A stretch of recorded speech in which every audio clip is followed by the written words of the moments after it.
Bismillahirrahmanirrahim. Assalamualaikum warahmatullahi wabarakatuh. Asyhadu an la ilaha illallah, asyhadu anna Muhammadar Rasulullah. Allahumma sholli ala sayyidina Muhammad wa ala ali sayyidina Muhammad. Kama sholaita ala sayyidina Ibrahim wa ala ali sayyidina Ibrahim. Bil alamina innaka Hamidum Majid. Sebelumnya kita panjatkan dahulu doa kepada Gusti Allah yang Kamu Agung untuk saudara-saudara kita yang telah memberikan sholawatnya kepada channel dakwah ini, sehingga channel ini dapat dengan eksis hadir dalam ruang-ruang diskusi kalian semuanya dimanapun kalian berada. Tentu dengan sebuah harapan, insya Allah sholawat itu akan menjadi catatan langit amal soleh bagi mereka dan keluarganya kelak, dan insya Allah akan terbalaskan dengan balasan yang lebih baik lagi, ya. Kemudian untuk seluruh paper terkasihku dimanapun kalian berada, di mancanegara, di dalam negeri, aku ucapkan terima kasih atas apresiasinya. Semoga selalu always dan tidak pernah never tetaplah bertumbuh menjadi pribadi yang anti skip dan anti download, ya. Bagi mereka yang berkenan silakan saja di share, tapi linknya ya, link kajiannya, jadi jangan diunduh dipotong-potong lalu diunggah ulang, ya, nanti jadinya nggak karu-karuan, ya. Berikutnya lagi, seluruhnya dari kalian semua aku tidak bisa sebutkan satu persatu.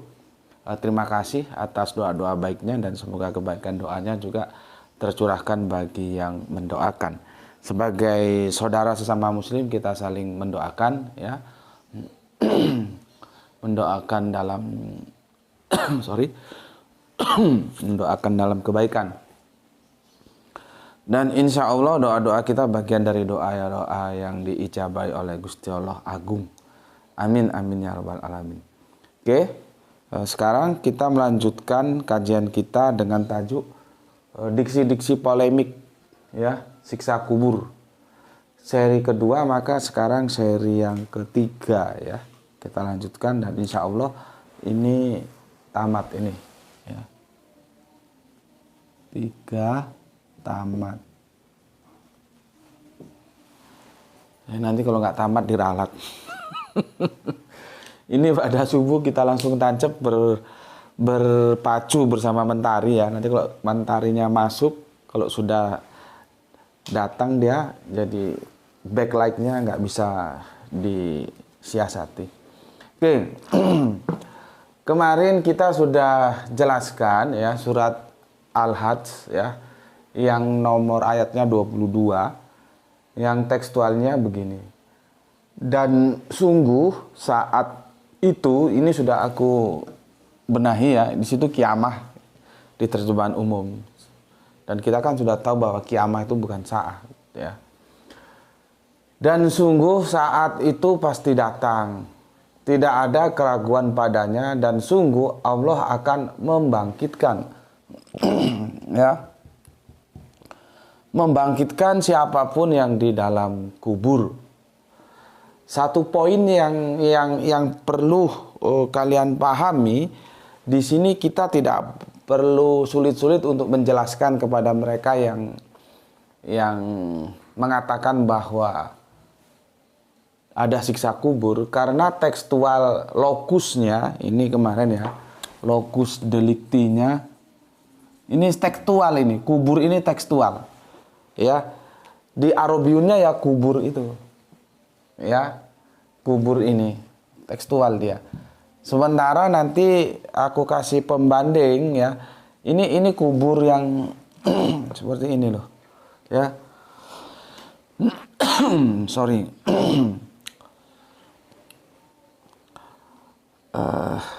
Coba kita lihat dulu, ya, originalnya. Kita lihat di Al-Hajj, ya, 227. Al-Hajj kamu juga buka, jadi aku jelas gampang kamu pahami. Al-Hajj 227, ya. Surat 227 ini agak lambat loadingnya. Oke. Al-Hajj, ya, surat 227. Karena lokus ini menentukan, ya. Karena yang kita masalahkan kan di tempatnya, di kuburnya ada nggak? Ini dia pakai kubur, tulisannya kuburi ya. Jadi fil kubur ya. Nanti bandingkan dengan atakasur ya. Atakasur itu ada di ayat yang kedua. Dia pakai kobir, makobir, alhaqumutakasur, hatta jurtumul makobir ya. Di situ bisa kamu lihat ya, hatta jurtumul makobir. Kalau makobir itu dia banyak kubur, jadi dia jamak. Sementara di sini dia mufrad ya, dia pakai yang ini sulit kamu ngerti kalau nggak kamu lihat teks. Makanya kalau tak suruh kepalamu itu harus manut, lihat teks, biar nggak bolak-balik aku jelaskan ya.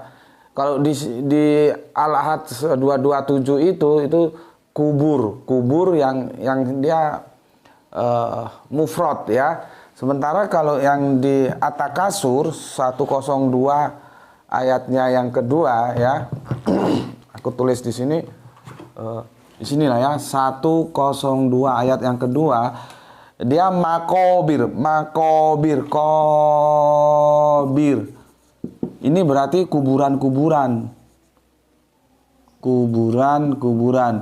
Kalau ini kuburan, dia pakai sama kubur, ya kubur gini. Ya, jadi ini kuburan, ini kubur. Ya, sehingga ketika kita menjelaskan, lihat ini, dia dibangkitkan. Yang namanya dibangkitkan berarti awalnya dia pasif. Dibangkitkan tuh menjadi aktif, jadinya kagak diapa-apain gitu loh. Dia kagak diapa-apain, jangan ngomong digebukin atau disiksa kubur, enggak. Dibangkitkan dan di seri tidak ada siksa kubur yang kemarin kan sudah kita jelaskan. Mereka bangun dari tidurnya. Jadi seperti tidur. Sudah ada cahaya. Waduh, ini yang bikin repot. Jadi nggak tenang aku jelaskan. Ya, sudah ada backlight katanya. Jadi ngerti ya. Karena nanti ada di ayat lain yang mau kita bahas di Yasin 3651. Dia tidak makobir ya, tidak kubur, tapi diterjemahkan kuburan. Nah, itu nanti kamu kacau kalau nggak ngerti ya. Oke, selanjutnya ini membangkitkan ini. Kenapa tidak kiamah? Ya, karena yab'asu ini dari ba'at. Ba'at itu artinya kebangkitan sama dengan kiamah. Nah, seperti ini. Ya.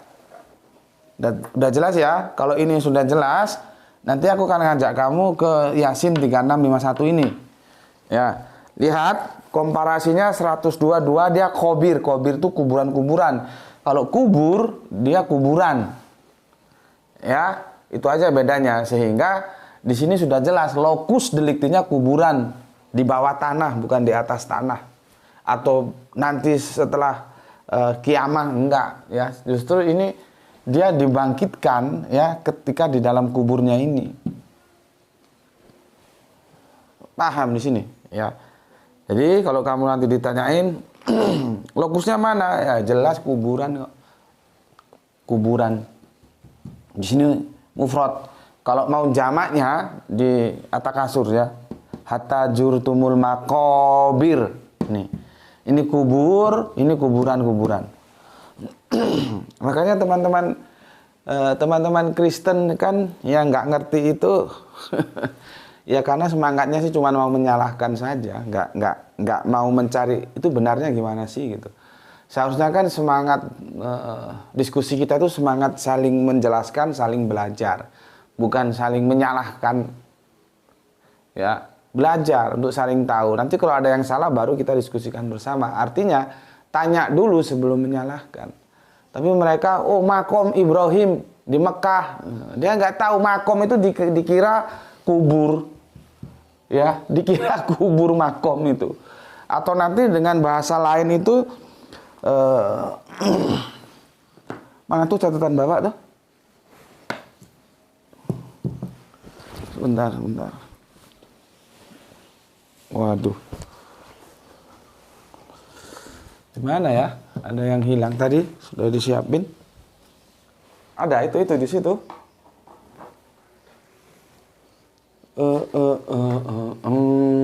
Di mana? Karena ada kata lain ya, dia itu nggak pakai kubur ya. Nih. Ada kata lain itu nih. Tapi sudah dikendalikan cahayanya. Sudah aman. Takutnya aku jelaskan capek-capek. Cahayanya backlight ya. Ada yang begini, makbara ini ya kuburan. Aduh. Ya, makbara ya. Ini ya kuburan. Ini kuburan juga ini. Kalau kita makam, ya sudah salah. Makam, terus makom, terus jadi bahasa Indonesia, makam itu kuburan. Terus nanti teman-teman Kristen itu salah Al-Quran. Kenapa? Makamnya Ibrahim itu di Hebron sana, di Gua Makspela. Kenapa katanya kok di Ka'bah, di Mekah ada makamnya Ibrahim gitu. Itulah yang aku bilang kemarin. Bahasa itu dipahami menurut yang mengucapkan, bukan menurut yang mendengar. Yang mengucapkan itu Al-Quran, makom. Maka pahami makom itu berdasarkan Al-Quran, bukan berdasarkan kita yang baca. Kalau berdasarkan kita yang baca, ya kacau gitu loh ya. Makom itu artinya tempat telapak kaki berpijak. Kalau kita main silat, main karate ada kuda-kuda gitu loh. Bukan tempat makam seperti dipahami menurut kita. Kalau kita makam itu ya dipahami jadi kuburan. Nah, makanya teman-teman Kristen yang semangatnya hanya menyalahkan saja tanpa tanya dulu jadinya kacau. Coba tanya dulu. Ya, bukan kuburan itu makom, itu telapak kaki. Kalau kita mau main silat atau main karate itu kan ada kuda-kuda kita, telapaknya itu gitu ya. Kalau makomnya ya di Hebron sana. Berikutnya juga misalkan aku kasih contoh lagi Makar kalau kamu pahami, kamu baca Al-Quran ada kata makarullah, makar Allah ya. Terus kamu pahami makar menurut bahasa kita sehari-harian, ya kacau. Makarnya kita sama makarnya Al-Quran beda. Kalau makarnya Al-Quran itu siasah, rencana, strategi. Kalau kita melawan kekuasaan yang sah, kan beda jauh. Jadi kalau kamu baca Al-Quran, pahami dia menurut bahasa Al-Quran, jangan menurut bahasa budayamu. Karena Al-Quran itu bahasa firman. Ya, oke. Ini kita sudah ngerti lah ya. Maka aku hapus. Aku akan menjelaskan sekarang ke surat Yasinnya ya. Ini sudah ya. Makobir ini ya. Ada 102 di ayat 2. Ini di ayat Al-Hajj ya. Surat Al-Hajj surat 22 nomor 7. Oke. Ini Yab asu itu sama ba'at tuh satu jadar akar kata ya, yang sama dengan kiamah ya. Oke, sudah ya. Aku hapus. Jadi kalau nanti kamu dalam diskusi tahu ya, oh itu maksudnya begini loh gitu ya. Karena apa? Nggak jarang kita terjebak terhadap terjemahan. Nggak nganu loh ya, terjemahan itu sama saja, nggak di Al-Quran, nggak di Injil, nggak di Torah atau yang kita sebut perjanjian lama dan perjanjian baru. Itu banyak masalah, dikirain terjemahan itu absolut bener, enggak. Tapi kita diuntungkan bahwa kita punya original teksnya ya. Nanti kita bisa lihat ya bagaimana kacaunya terjemahan dalam Bible itu. Ya, kacau banget itu terjemahannya. Nanti di surat Roma itu juga ada yang kacau dan itu disalahpahami oleh kekristenan. Dikirain Paulus mengatakan Yesus itu Allah.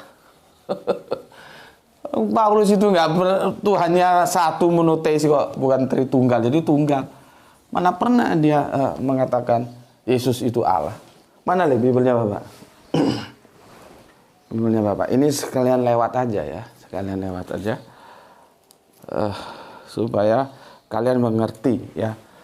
Ini sudah ditanyakan dalam diskusi aku dengan Ketua Badan Musyawarah Antar Gereja Jawa Barat ya pada waktu lalu. Itu ada begini ya, Roma 9 berapa ini?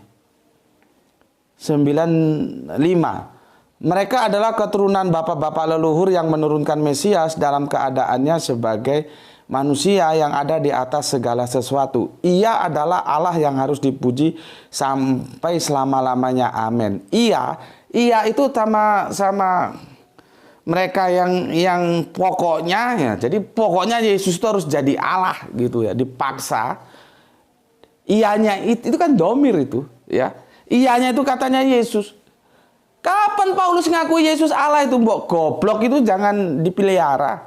Baca ayat dari atasnya, sudah perikopnya sudah jelas, pilihan atas Israel. Kok bilang itu Yesus dari Hong Kong apa? Ya inilah karena terjemahan.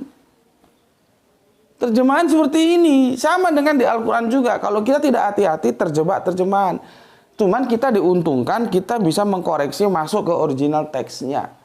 Ya, kalau soal titik koma sama, kalau ini kita tarik, ya dahulunya juga nggak ada titik koma, sama dengan Al-Quran nggak ada titik koma, nggak ada apa namanya dalam bahasa Arabian itu harokat, nggak ada. Tapi kan kita diuntungkan sekarang original teksnya ada, domirnya itu lari kemana kita tahu. Seperti Quran surat Az-Zukhruf 61, wa innahu li saati, hu-nya itu lari kemana itu? Coba. Ya, sama dengan ini, ianya lari kemana? Mereka yang demen melakukan apoteosis atau deifikasi terhadap Yesus, dia bilang Allah. Allah dari Hong Kong apa? Gitu kok. Bisa gitu, belajar Alkitabnya itu gimana gitu. Ya, oke. Jadi sekali lagi aku bilang, kalau kita baca Al-Quran, pahami diksi-diksi itu menurut Al-Quran. Kita baca Alkitab, pahami diksi-diksi itu menurut Alkitab. Cuman masalahnya sekarang ada nggak original teksnya supaya kita bisa merujuk gitu. Kalau nggak ada ya agak sulit. Ya, seperti surat 5 itu, kumpulkan semua pakar-pakar Alkitab itu ya. Atau lembaga LAI sekalian lah. Ayo kita duduk bareng. Kita bicarakan sama-sama untuk mencari ini yang benar gimana terjemahannya. Nanti kita lihat domir ianya itu benar ke Yesus enggak?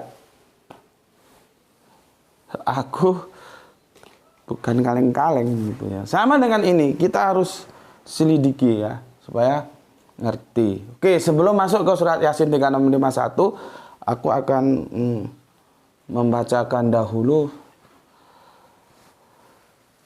komen yang masuk dari kalian ya. Komen yang masuk. Kemarin seri 2, ini seri 3. Tuh kalau sudah nggak terkendali anunya, backlight-nya kasih tahu ya. Percuma saja aku teruskan karena ternyata dia backlight nggak bisa sekarang ya, besok diselesaikan. Ini kita subuh langsung tancap gas ini. Pertama dari Rapa Sahbana 07. Salam Isra dari Banjarmasin, selalu nyimak. Gue seperti karakter yang kusuka dalam bahas kristologi yang masuk akal. Semoga umat Islam tidak anti kristologi. Langka banget dan hampir nihil saya temui orang yang kompeten di bidangnya di Banjarmasin ini.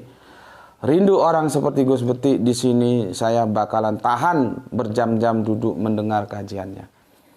Terima kasih atas apresiasinya dan semoga lah ya di Banjarmasin ada kristolog-kristolog baru ya, semuanya lewat proses belajar. Cuman kalau kita sudah merasa kristologi itu tidak perlu ya repot juga, nggak mau belajar. Ya, Islam itu nomor 1, belajar kristologi nomor 2 gitu. Dia sama dengan ban dalam ban luar, jadi pertahanannya kuat. dan dia siap berdialog. Kalau dia nggak tahu kristologi, bagaimana mau berdialog dengan saudara Kristennya? Ya, itulah masalahnya sekarang. Otoritas itu di masjid-masjid itu dipegang oleh takmir dan rata-rata orang-orang tua. Orang-orang tua pemikirannya itu dia stagnan, tidak berani melakukan overliving. Ajak mereka ngobrol, kembali ke sejarah bahwa dakwah pertama itu adalah pakai kristologi, di mana saudara kita Ja'far, pemimpin orang-orang Islam yang saat itu hijrah ke Najasyi itu dengan Raja Najasyi itu kan berdialog dengan kristologi. Kalau nggak ngerti kristologi, bagaimana bisa dialog satu Islam satu Kristen? Tapi kan itu nggak pernah diungkap, sehingga gobloknya ya nggak hilang-hilang. Coba dari 100% waktu, 90% untuk kajian Islami, 10% saja untuk kajian kristologi. Supaya kita nggak awam, oh Bible itu ini, Injil itu ini. Padahal itu kan kitab-kitab yang kita imani. Jangankan megang baca, tahu rupanya Bible, Injil, Torah aja nggak pernah. Itu kegoblokan yang harus diakhiri sebetulnya. Ya. Jadi apa yang diresahkan oleh Rafa Syahban itu sama dengan yang aku resahkan. Jadi akhirnya ilmu kristologi kita dapat di luaran. Seharusnya generasi-generasi Islam familiar dengan kristologi. Sehingga dunia yang virtualnya semakin merajalela ini tak terbendung. Kita siap hadapi dengan diskusi-diskusi yang bagus, yang saling hormat. Lah kalau kristologi aja nggak ngerti, bagaimana mau dialog? Ya gimana ya Mas, kita bisanya hanya mengimbau, kita tidak punya otoritas. Oke, terima kasih Mas Rafa Sabana. Kemudian Mbak Gispati, alhamdulillah hadir Tuan Guru. Semoga kita semua selalu dalam ridho Gusti Allah Agung yang Maha. Ya, salam apa ini? Isra dari Palu. Ya, terima kasih untuk soleh kita Gispati. Kita lanjutkan Abah Komarudin. Komar itu apa? Komar itu bulan, ya. Syamsia itu matahari, Syamsun. Anta Samsun, anta Badrun. Assalamualaikum warahmatullahi wabarakatuh. Alhamdulillah, nyimak kajian Ba'da Duhur, salam Isra untuk semuanya. Semoga diberi keberuntungan dalam ridho Gusti Allah yang Maha Agung. Hatur nuhun atas kajian GM, sehingga saya paham apa itu sa'ah dan apa itu kiamah. Sama-sama Pak, hatur nuhun sadayana. Ba'at sa yub'atsu itu takhrib ya. Nanti ada takhrib 10 macam-macam, banyak itu ya. Banyak kata satu makna. Iya ya. Katanya banyak tapi maknanya satu. Nanti ada yang satunya kata maknanya yang banyak. Nah, gitu ya. Yang kita tahu dengan polisemi. Oke, banyak kata satu makna, banyak makna satu kata. Terima kasih atur nuhun untuk Abah Komarudin. Semoga sehat selalu bersama keluarga, dan salam untuk saudaraku yang ada di Bandung. Salam Isra semuanya. Kita lanjut ke Kang Sahran Gipari, baru menyimak setelah lohor. Cuaca hari ini sejuk dan tenang, mantap. Atur nuhun Kang, salam Isra untukmu dan untuk semua keluargaku muslim yang ada di Bandung Utara sisi barat. Mantunun Roro Jonggrang ya. Roro Jonggrang ini mantap ini ya. Dia menukil hadis salat Jumat, salat Id dan Jumat terjadi bersamaan ya. Artinya ya, lihat ini. Artinya Nu'man bin Bashir melaporkan Rasulullah Shallallahu alaihi wasallam biasa membaca surat Al-A'la dan Al-Ghoshiyah saat sholat Id dan sholat Jum'ah. Ketika Id dan Jum'ah terjadi bersamaan, maka dia membaca dua surat ini ya di kedua sholat tersebut. Hadis riwayat Muslim ya. Terus penjelasannya begini. Dengan beberapa hadis tersebut Muslim ya, terutama laki-laki diharapkan tidak lagi bingung terkait hukum sholat Jum'ah saat Idul Adha dan Idul Fitri. Muslim yang melakukan sholat Id boleh tidak melakukan sholat Jum'ah. Muslim yang melakukan sholat Id boleh tidak melakukan sholat Jum'ah. Muslim yang melakukan sholat Id boleh tidak melakukan sholat Jum'ah. namun tetap harus melakukan sholat duhur. Namun tetap harus melakukan sholat duhur. Namun tetap harus melakukan sholat duhur. Itulah namanya ruksoh. Jadi yang bisa meruksoh antara id aja, Idul Fitri, Idul Adha, Idul Jum'ah. Jadi adanya dia tetap sholat duhur bukan berarti karena dia tidak sholat Jum'ah. Dia tidak sholat Jum'ah karena dia sudah sholat id. Begitu loh. Nanti kita lihat bagaimana peristiwa Kanjeng Nabi Muhammad ketika haji wada. Ya, bagaimana itu? Itu kan hari Jumat itu. Kanjeng Nabi itu sholat duhur bukan karena dia tidak sholat Jum'ah. Duhur itu tetap dilaksanakan dalam kondisi apapun dan dimanapun. Sholat Jumat tidak. Pada waktu itu Nabi ada di Makkah, berarti dia posisinya safar. Orang yang safar itu tidak wajib gugur kewajiban sholat Jum'ah. Cuman kan orang memotretnya keliru. Nah itu Kanjeng Nabi sholat duhur karena dia tidak sholat Jum'ah. Bukan. Kanjeng Nabi tidak sholat Jum'ah itu karena dia posisinya safar. Beliau sedang perjalanan haji. Gitu loh. Jadi beda-beda. Cuman ini yang dinukil oleh Roro Jonggrang. Ini kan penjelasan. Nanti ada hadisnya. Dalam hadis itu Kanjeng Nabi memberikan rukso. Gini substansinya. Tapi aku harus bongkar-bongkar buku lagi ya. Pada waktu kan sholat id. Terus Nabi bilang kepada jamaah. Yang mau pulang silahkan pulang, kalau kami mau sholat Jum'ah gitu. Jadi ada rukso, ada keringanan.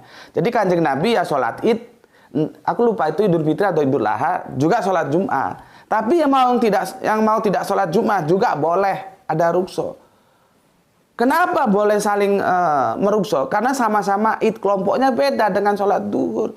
Sholat duhur itu ada dalam kelompok sholat 5, khomsa sholawatin fil yaumil walailatin. Aku nggak tahu, tak jelaskan seperti ini berkali-kali. Batukmu itu ngerti apa enggak, apa tetap goblok, aku yang nggak tahu. Yang jelas tugasku sudah aku sampaikan. Begitulah permasalahannya. Oke, terima kasih untuk Roro Jonggrang. Nggak tahu apakah kamu sebagai laki-laki masih berani meninggalkan sholat duhur, itu tanggung jawabmu sendiri. Aku hanya menyampaikan.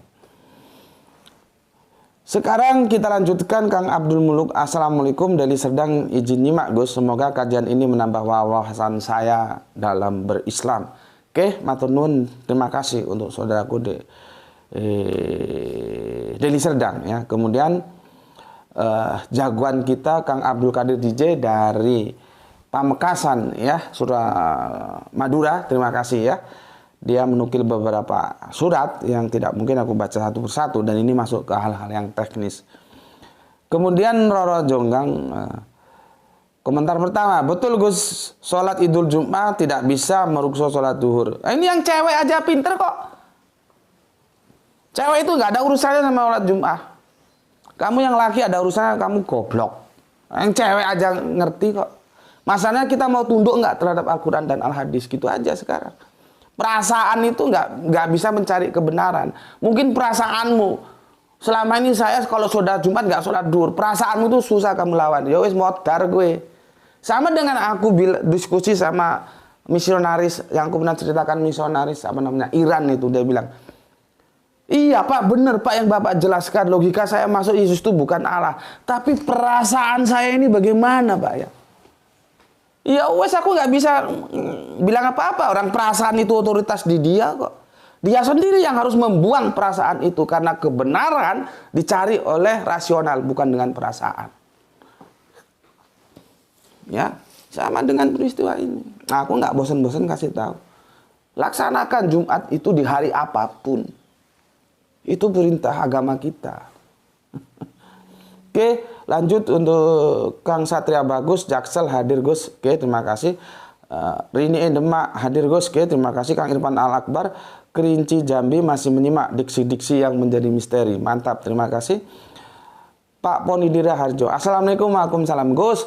Mohon saya diberi nomor HP-nya atau WA-nya. Terima kasih sebelumnya. Pak, saya ini kadang-kadang heran juga sama sampean. Sampean itu kalau nyetel video seperti apa? Coba aku mau tanya, sampean kalau nyetel video itu seperti apa caranya? Kalau sampean tertib, ini berarti sampean nonton nggak tertib ini. Kalau sampean tertib, setiap videoku itu ada nanti di awal video slide warna kuning. Di situ lengkap. Aku bukan orang yang bersembunyi seperti mereka-mereka. Bikin video, bikin kartun, mukanya nggak ada, alamatnya di mana nggak ada. Kalau aku nggak jelas, siapapun mau menemui aku jelas. Ini mukaku, mana mukamu? Jelas. Ya. Jadi di slide yang warna kuning itu, Pak, alamatnya ada, nomor apa namanya itu, rekening bank ada. Mereka yang mau bersolawat lewat rekening bank ada. Nomor WA, nomor HP-nya ada di slide yang warna kuning itu. Dan aku sudah ingatkan, nomor kita yang lama kan diganti karena dengan yang baru, karena yang lama diganggu. Ya. Cik, tak golekno sampean iki nemen sampean, enggak meratekno apa nek nonton, enggak ngerti aku sampean nonton pakai cara apa. Nanti kalau tak bilang bodoh ya ora pantes. Ya. Coba tak cari sini. Kalau ada. Itu ada, Pak, slide warna kuning. Itu nanti siapa itu? Rini tolong dibantu ini, Pak Ponidi ini. Ya. Kan ada slide warna kuning itu. Kok masih bolak-balik tanya sampai nek nonton orang genah tuh.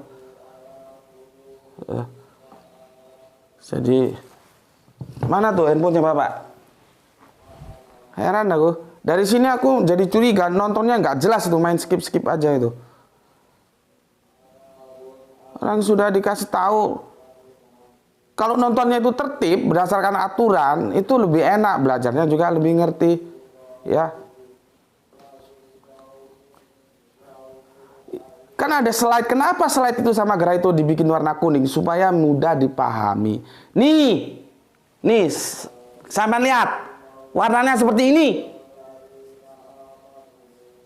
Di awal setiap video ada seperti ini, jadi jangan goblok tanya lagi, bikin aku gregetan.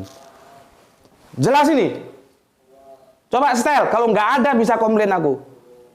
Di situ ada nomor rekening, nomor WA, apa kok ada di situ. Kok gini meneh? Nih.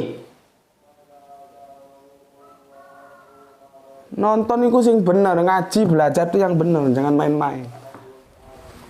Satu video pun coba dicari. Yang kini ya loh ya, yang setelah ditangani gerai itu. Dulu kan memang gerai itu belum ngerti. Yang sudah ditangani gerai itu semua itu ada slide kuningnya. Kenapa dibikin kuning? Supaya mudah dideteksi gitu loh. Aku akhirnya jadi uring-uringan. Ya, karena nampak nontonnya nggak beres itu. Kalau nontonnya beres, setiap slide dia ikuti dari awal tuh tahu ini warna kuning. Pencet begini kan berhenti dia. Oke, gitu Pak Poni Dirajo ya. Jelas ya? Kalau belajar yang benar, nonton yang benar. Supaya ilmunya benar, barokah, bermanfaat. Sampean bisa ngajarkan ke anak cucu sampean. Kalau sampean main-main aja, gimana? Oke, sekarang Kang Ari Prasetyo, Assalamualaikum. Batam hadir guru. Ba'da Ju'ur masih nyimak seri 2 Salam Isra juga. Hermana Nata Wijaya ya. Pasang otaknya kajian Salam Isra buat semuanya. Assalamualaikum, waalaikumsalam. Kang Edi Margono, assalamualaikum warahmatullahi wabarakatuh. Yang punya Jogja, Juanto Anto Cirebon, terima kasih. Hadir Goski, terima kasih. Kang Agus Antoro Blitar nyimak dari 15 menit tayang. Semoga subscribe dari teman-teman Blitar bisa membantu dikit. Oke, terima kasih. Bantu banyak juga, lebih bagus. Ya. Kemudian Kang Arif Muksinin Tuban hadir Gus. Oke, terima kasih. RF5 izin bertanya Gus, dalam Quran surat Al-Balad 99 maksudnya sepasang bibir itu apa Gus? Apakah itu benar terjemahannya? Oke, nanti kita lihat ya. Nanti jadi oot kalau ini kita bahas. Terima kasih, nanti aku tolong diingatkan kalau aku lupa. Didik hadir Gus. Oke, terima kasih. Gurum Endrukem Dadah ya. Empu di 99 Gus. Oke, terima kasih. Aku sudah jelaskan semuanya. Nih, taruh sana. Sekarang kita kembali ke sini. Ya. Balik ke sini untuk menjelaskan Quran surat Yasin ya 36. Kamu buka Al-Quranmu. Kalau di guiding itu manut gitu loh. Buka Al-Qur'anmu, kita menuju surat 36 ayatnya yang ke, ini kan sudah nih. Ini sekarang yang ke-51. Yang ke-51. Lalu ditiuplah sangkakala, maka seketika itu mereka keluar dari kuburnya, ya, menuju kepada Tuhannya, ya. Begitu. Gerak itu coba baca, Bapak mau tulis ini ya. Lihat, lalu ditiuplah gitu ya.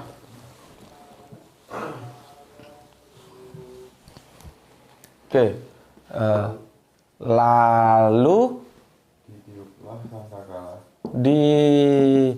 ditiuplah sangkakala, belum backlight le. Oke, sangkakala. Maka seketika itu mereka keluar dari kuburnya. Mereka keluar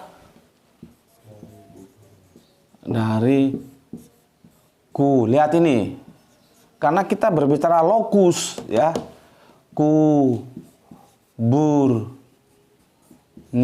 terus ya dalam keadaan hidup.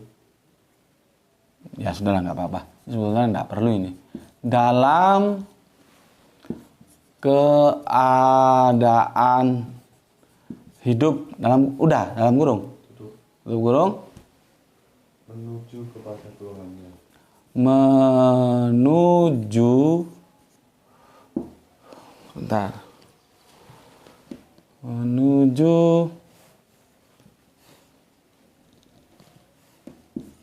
kepada Tuhannya,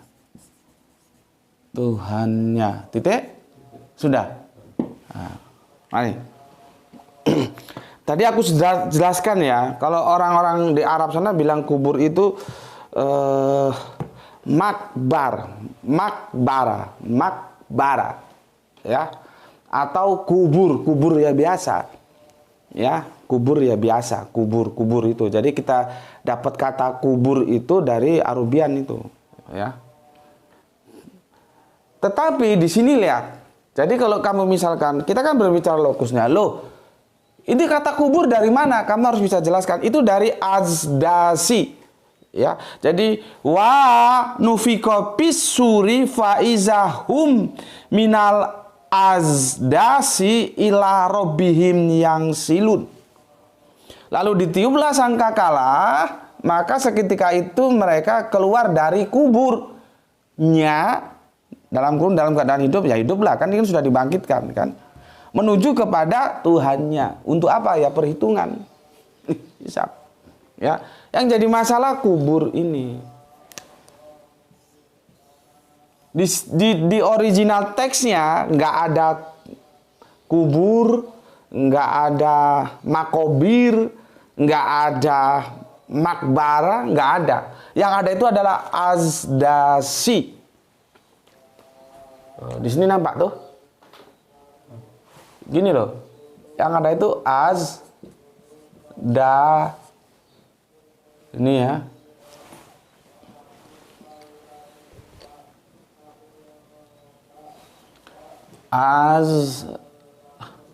azdasi, nih ya, azdasi ila robihim. Minal itu dari ya, seperti kita sudah bahas, min itu bisa dari, bisa bagaikan. Menuntut ilmu ya, dari ayunan sampai liang lahat, itu darinya pakai min, bisa ya. Nah ini yang tadi min itu polisemi, bisa dari, bisa bagaimana, atau sebagai, seperti ini. Seperti perintah puasa kita kemarin kan kita sudah jelaskan bahwa diwajibkan kepada kita berpuasa sebagaimana mingkobelik. Itu ada di surat Al-Baqarah, kemarin sudah kita bahas. Mingkobelik, sebagaimana umat-umat sebelum kamu. Jadi kita ini puasa bukan barang baru. Sebelum kita, umat-umat dahulu sudah puasa. itu pakai min di situ sebagaimana. Nanti kalau pada tulang itu diciptakan sebagaimana tulang rusuk, atau tulang itu diciptakan bagaikan tulang rusuk. Min sama. Ini yang namanya ayat-ayat mutasabihat. Kalau otaknya nggak encer, ya jadinya wanita diciptakan dari tulang rusuk. Memang secara aturan main bahasa bener min itu bisa dari, tapi logika bahasanya nggak kena. Karena nggak didukung sains, nggak ada ceritanya. Walaupun cewek dari tulang rusuk nggak ada. Ya, nah ini kamu supaya tahu. Sekarang kita ke sini. Asdasi itu sebetulnya asdasi itu ya, itu bukan kuburan. Ini dia masuk ke substansinya, bukan tekstualnya ya. Kalau asdasi itu lebih tepatnya itu tempat ya, tempat baru ya. Asdasi itu gini, nampak nih, tempat yang baru atau tempat baru gitu ya. Berarti dia punya tempat lama dong, iya kan? Dia di tempat yang baru, lalu ditiup. Jadi tekstualnya begini loh ya, supaya kamu nanti kalau bilang ini dalam kubur nih, kan kita lokusnya yang kita pentingkan kan. Ini dalam kubur nih, ini kubur. Terus teman-teman diskusi ngomong, mana ada kubur situ, nggak ada kok. Itu asdasi. Nah, kamu harus bisa menjelaskan. Ya, kenapa ini diterjemahkan kubur? Jadi hampir sama begini loh. Original teksnya itu mengatakan bahwa dia lahir di zaman Orde Baru. Nah, itu original teksnya ya, Orde Baru. Perhatikan, Orde Baru. Orde Baru ya. Dia lahir di zaman Orde Baru. Ini originalnya. Terus diterjemahkan, dia lahir di zaman Presiden Soeharto.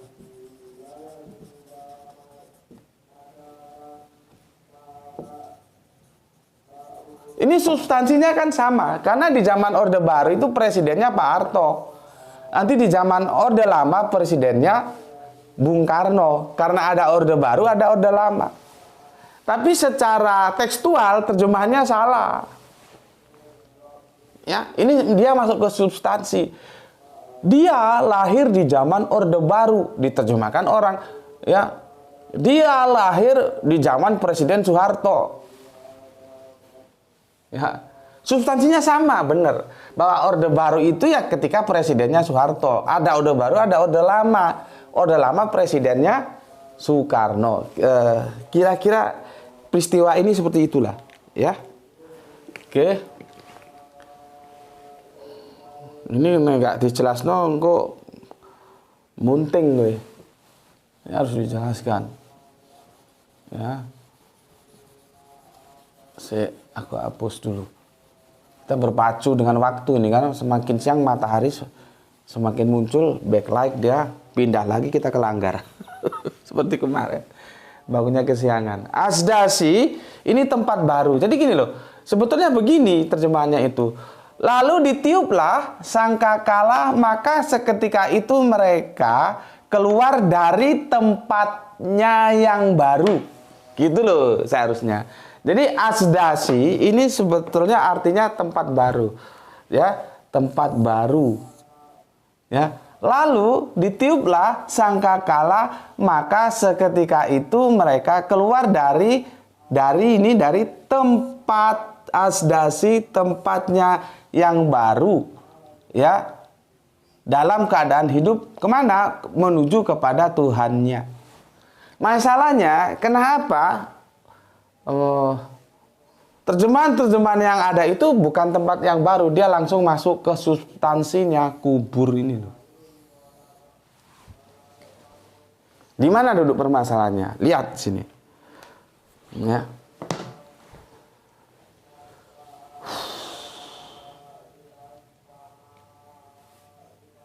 Bumi itu bahasa Arabinya apa ya tuh? Itu ada di surat Al-A'raf. Ya, coba lihat surat Al-A'raf di bumi itu kamu hidup, di bumi itu kamu bangkit, di bumi itu kamu mati. Itu surat, lihat-lihat Al-Quran. Lama, kalau cari itu lama. Al-Quran, lihat. Ya. Al-Quran. Ya. Supaya aku itu berusaha untuk menjelaskan itu kepada kalian yang sejelas-jelasnya, supaya otaknya itu pinter, supaya bodoh tak bertepi itu berubah menjadi bodoh yang bertepi. Buka le surat 7 ya. Surat 7. Oh, sudah ketemu. Ardi. Jadi ardi itu bumi, masuk ke dalam bahasa Inggris jadi art. Apa bacanya? Art apa earth? Earth itu makanya bahasa itu dulu satu, bahasa firman. Ya. Baru masuk dari bahasa firman itu ke bahasa budaya. Sayangnya, tapi nggak apa-apa, seneng aku sama si Roro Jonggrang itu. Roro Jonggrang apa si Rini nggak tahu aku, ketika dia diskusi. Sayang dia tidak punya kemampuan yang cukup, tapi lumayan alhamdulillah sudah dapat nilai ya 60 lah kemampuannya untuk berdiskusi. Cuman ketika disanggah dia sama si Kristen, dia nggak bisa keluar ya. Si Kristen itu menggunakan ayat yang di kitab Kejadian itu tentang sudah terjadi suku bangsa, tentang bahasa. Itu dia Adam. Itu manusia sudah banyak, sudah bersuku-suku, sudah berbangsa-bangsa. Sedangkan yang aku maksudkan, kita lari di awal. Kalau kita lari ke awal, maka kita bicara tentang Adam. Dari mana Adam itu tahu bahasa? Apa dia bikin bahasa sendiri? Adam itu dari Allah ya. Ketika itulah itu bahasa firman. Baru nanti seiring jalannya waktu, manusia semakin banyak, ada kesepakatan bahasa. Dulu zaman aku kuliah galau itu nggak ada. Yang ada paling untuk gue. Kenapa? Weselnya belum datang. Karena anak kos tuh hidupnya dari wesel. Kalau weselnya nggak datang, ngutang ke warung-warung. Kalau dikasih utang, kalau nggak ya puasa. Gitu loh. Ya, nggak ada dulu zamanku istilah galau itu nggak ada. Sekarang kan, galau. Karena bahasa budaya itu terus berkembang. Itulah sebabnya kitab suci itu harus menggunakan bahasa firman. Bahasa firman itu apa? Mati, dia tidak berkembang. Karena kalau dia berkembang, nanti nggak bisa jadi standar. 1 meter tuh mati 100 cm. Nggak boleh tambah, nggak boleh kurang. Karena dia akan menjadi standar. Kalau 1 meter ya 100 cm. Sayangnya siapa itu? Si Roro Jonggrang atau si Rini tuh lupa aku. Ketika dia disuguhi sama si Kristen, Kristennya juga goblok. Dia juga nggak tahu, dia bodoh goblok. Dia mengambil ketika sudah terjadi di Babylon itu sudah terjadi pembangsaan. Manusia sudah banyak. Yang aku tarik awalnya. Makanya Adam Smith itu dari sekian banyak bahasa bisa jadi 4. Kenapa yang 4 itu nggak diselesaikan menjadi 1? Di sanalah bahasa firman. Sama aja orang nggak mau bilang sunatullah, hukum Allah, Allah mau dibuang. Maka dia bilang nature of law, hukum alam. Iya, alam ini nggak simsalabim abrakadabra. Alam ini ada yang punya, ada yang bikin gitu loh. Ya. Oke, art. Di sini ardi. Jadi ketemu tuh. Jadi ini juga menjelaskan nggak ada orang hidup di langit. Hidupnya tuh di art. Karena di ardi inilah semua fasilitas hidup itu dicukupi. Paling tidak oksigen adanya di sini. Sampai zaman sekarang astronot tidak bisa membuktikan ada nggak kehidupan di planet lain. Kan nggak bisa.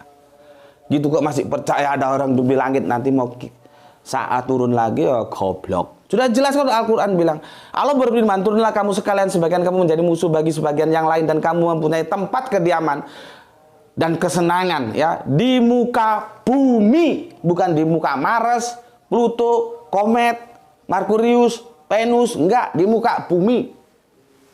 Ya, sampai waktu yang ditentukan. Dijelaskan lagi surat 7:25-nya. Allah berfirman, di bumi itu kamu hidup, di bumi itu kamu mati, dari bumi itu kamu dibangkitkan.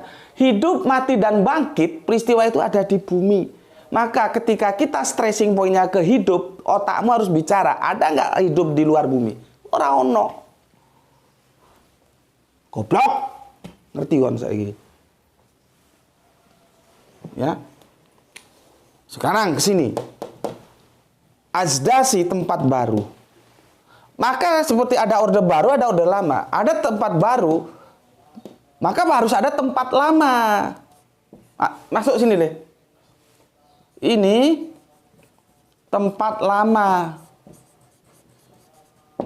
Ya, tempat lamanya di mana? Inilah yang disebut ardi atau bumi itu. Nanti kamu. Tak hapus. Ya. Ini yang namanya ardi. Ya. Di sini tempat lamanya. Ada orde lama, ada orde baru. Ya. Ini tempat lamanya. Tempat lamanya di ardi. Kita nanti punya tempat baru. Ajas itu artinya tempat baru. Tempat baru. Jadi sekarang kamu ngerti tempat barumu mana? Kamu mau tidak mau, suka tidak suka, kamu akan menempati tempat baru.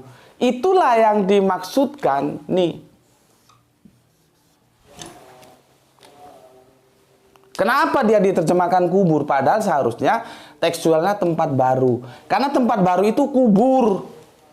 Di bawah tanah. Kubur. Kuburan. Kubur. Yang awalnya kita ada di atas tanah. Nampak ini tuh? Ini loh. Tak jelaskan gini masih. Tak jelaskan begini masa masih goblok aja? Jelas. Sehingga kamu kalau misalkan di bawah itu nggak ada kubur, terjemahannya salah, itu asdasi. Kamu bisa menjelaskan. Asdasi itu memang bukan kubur, tempat baru. Nah, kalau kita tahu tempat baru berarti ada tempat lama. Tempat baru kita mana? Di kubur. Tempat lama kita di atas bumi. Kubur ini di bawah bumi. Ini tempat baru kita. Itulah kenapa penerjemah ini, ya inilah repotnya. Makanya aku kalau tanya itu sama guru-guru Al-Quran, tolong aku kasih makna tekstualnya. Karena nanti makna kontekstualnya itu aku cari sendiri. Ini namanya makna kontekstual dia. Dia tidak tekstual. Kalau tekstual, lalu ditiuplah sangkakala, maka seketika itu mereka keluar dari tempat yang baru menuju Tuhannya. Itu tekstualnya. Tapi dia masuk ke konteksnya, lalu ditiuplah sangkakala, maka seketika itu mereka keluar dari kuburnya dalam keadaan hidup menuju pada Tuhannya. Gitu. Ya, jadi terjadi korelasi antara ard dan ajasi. Ya, nih. Oke, aku kira sudah cukup jelas. Alhamdulillah bisa selesai. Nggak tahu besok kita bahas apa? Silakan request. Requestnya jangan di jangan di kolom komentar, langsung aja ke WA. Karena kalau di kolom komentar aku nggak punya kemampuan, nggak punya waktu untuk mengarsiparis, diarsipkan. Administrasinya buruk banget, itu juga punya kesibukan lain ya. Kadang-kadang sih tak screenshot, tapi karena di HP di apa itu sering numpuk jadi lupa. Aku berpikir kalau di WA kita coba ya. Ini juga masih learning by doing. Nanti kalau di WA itu mantap ya sudah kita lanjutkan. Kalau enggak kita cari metode lagi gitu ya. Coba kita di WA, jadi yang request itu langsung ke WA. Tapi harus jelas. Gus, bermasalah ini, masalahnya gini Gus. Bla bla bla bla bla bla bla, suratnya ini, ayatnya ini. Yang saya tanyakan ini Gus. Jadi aku juga jelas nanti jawabnya. Jangan kamu kasih PR untuk mencari-cari memahami pertanyaanmu, jadi repot aku. Ya.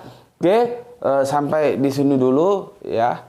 Semoga puasa kita tetap bisa menjadi puasa yang membahagiakan ya. Kualitasnya juga tetap terjaga ya, tetap bermutu. Bukan hanya sekedar menghilangkan lapar dan dahaga. Kita tahu kalau orang lapar itu tidak enak. Orang lapar itu menderita. Sehingga kita punya kepekaan sosial.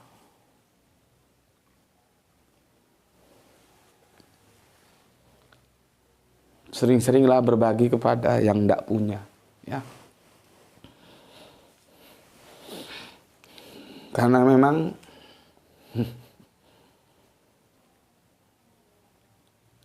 ya tidak punya. Tidak punya itu sesuatu yang tidak mengenakan.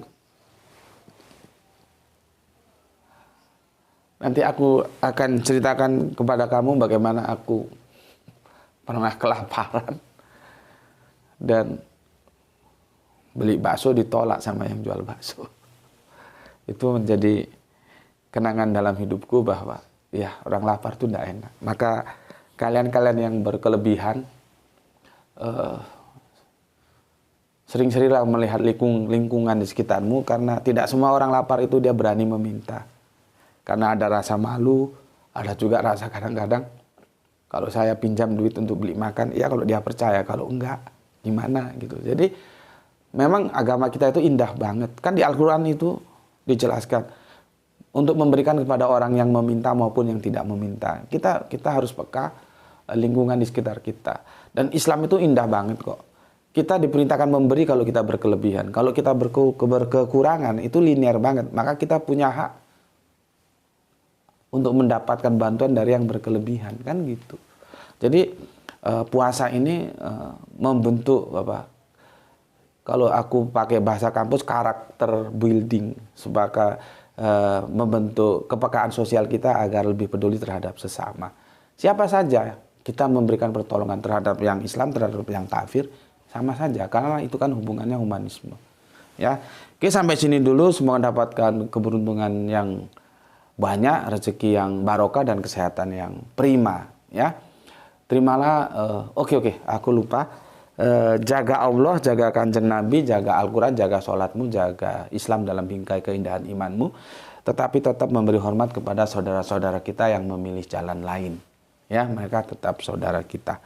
Berikutnya, terimalah salam Isra dari aku ya, penyemangat belajar kita Islam rasional. Sampai di sini dulu. Bismillahirrahmanirrahim. Puasanya tetap jalan, tetap cakep, tetap bagus ya. Alhamdulillahirabbil alamin.